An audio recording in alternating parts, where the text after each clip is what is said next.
In October 2010, Bernard Noble, a 45-year-old trucker and father of 7 children with a grand total of 2 previous nonviolent offenses, was stopped in a New Orleans street with a small amount of marijuana in his pocket. Sentence? For the next 13 years, his children will no longer have a father. 13 years for a small amount of marijuana.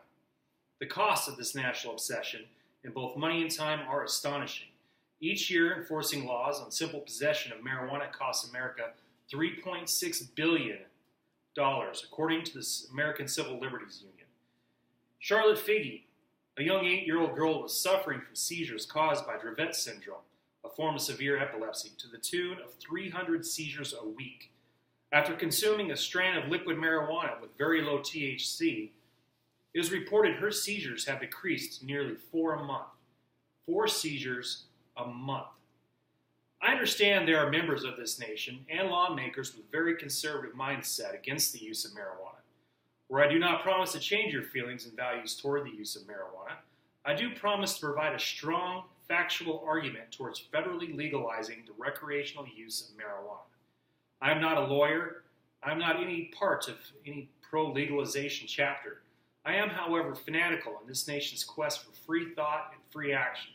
To me, the legalization of marijuana is a common sense no-brainer. So today I will explain the advantages of regulated and taxed marijuana toward the U.S. legal system, our economy, and medical benefits. Earlier I mentioned the plight of Mr. Noble. Unfortunately, he considered to be lucky.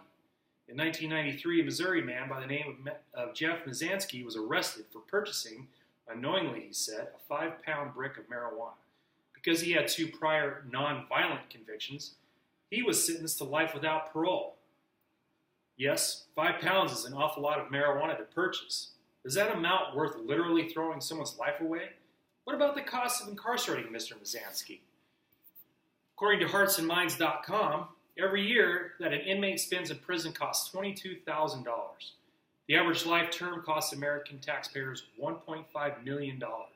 Imagine that. In this example alone, a man wanted to get high, and now we, the American taxpayer, have a $1.5 million burden to bear. Can anyone hearing my voice honestly tell me they've never had their mind altered by any substance? Driven by the drug war, the U.S. prison population is 6 times as high as most Western European nations, costing the United States $32 billion every year.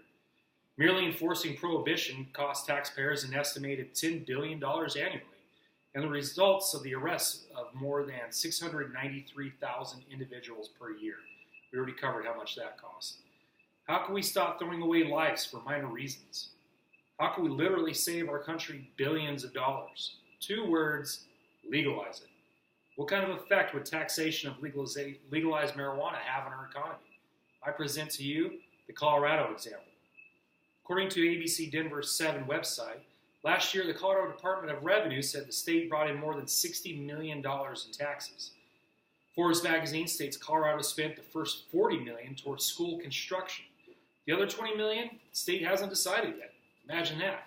Due to the legalization of marijuana, Colorado has $20 million literally lying around, just looking for a place to go. The new cannabis business in Colorado has put 5,500 people to work. In a growth business, Colorado's Marijuana Enforcement Division has issued 18,666 licenses to workers by September 2013, obviously more now. That doesn't include job growth in industries supporting cannabis, like construction, lighting, and security companies. Colorado has set the example of what can happen to the legalization of cannabis. If a state with a population of 5.2 million can generate $60 million in 1 year for their state government, how much revenue could a nation of 316 million generate? I'm just questioning the tax revenue, not to mention how much money we'd save by relaxing our very stressed legal system. It's apparent prohibiting marijuana is simply a terrible business decision. What's one way to improve our economy? 2 words: legalize it. Personally, aside from our inability to look at our cannabis folly financially, I think our worst decision is to ignore the medical benefits of ingesting marijuana. Modern research suggests that cannabis is a valuable aid in the treatment of a wide range of clinical applications. These include pain relief, nausea, spasticity, glaucoma, and movement disorders. Marijuana is also a powerful appetite stimulant, especially for patients suffering from HIV or dementia. Emerging research suggests that marijuana's medicinal properties may protect the body against types of malignant tumors and are neuroprotective. Yes, there are states that already legalize marijuana, medical marijuana. Unfortunately, there are individuals suffering that do not have access to medical marijuana that live in states that do not allow the use of medical marijuana. How can we absolutely ensure all of the suffering people receive local, safe, and immediate access to medical marijuana? 2 words, legalize it. You may say, Ron, you just want to get high. Well, I say, you know what? Maybe you have a point. But what I want more than just to get high is an American populace free to make their own decisions. What I want is a populace reaping the rewards that legalized cannabis would create.